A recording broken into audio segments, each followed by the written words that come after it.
شروع اللہ کا نام لے کر جو بڑا مہربان نہایت رحم والا ہے۔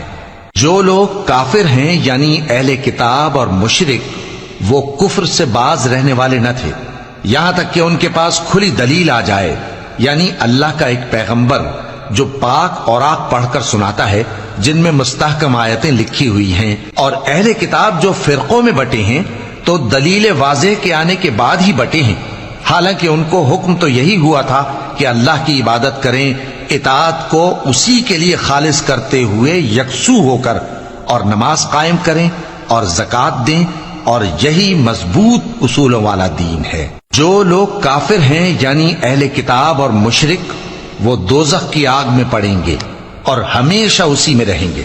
یہ لوگ سب مخلوق سے زیادہ برے ہیں۔ بے شک جو لوگ ایمان لائے اور نیک عمل کرتے رہے وہ تمام خلقت سے بہتر ہیں۔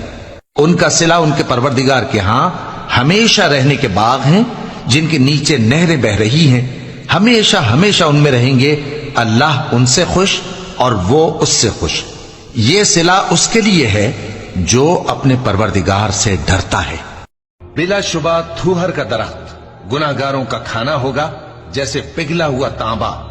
وہ تھوہر پیٹوں میں اس طرح کھولے گا جس طرح گرم پانی کھولتا ہے۔ حکم دیا جائے گا کہ اس کو پکڑ لو اور کھینچتے ہوئے دوزخ کے بیچوں بیچ لے جاؤ، پھر اس کے سر پر کھولتا ہوا پانی انڈیل دو کہ عذاب پر عذاب ہو۔ اب مزہ چکھ، تو بڑی عزت والا اور سردار تھا۔ یہ وہی دوزخ ہے جس پر تم لوگ شک کیا کرتے تھے۔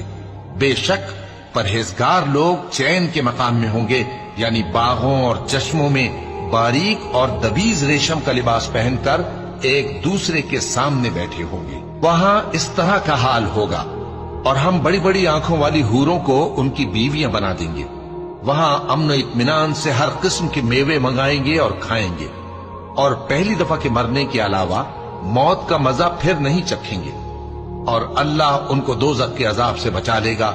یہ تمہارے پروردگار کا فضل ہے، یہی تو بڑی کامیابی ہے۔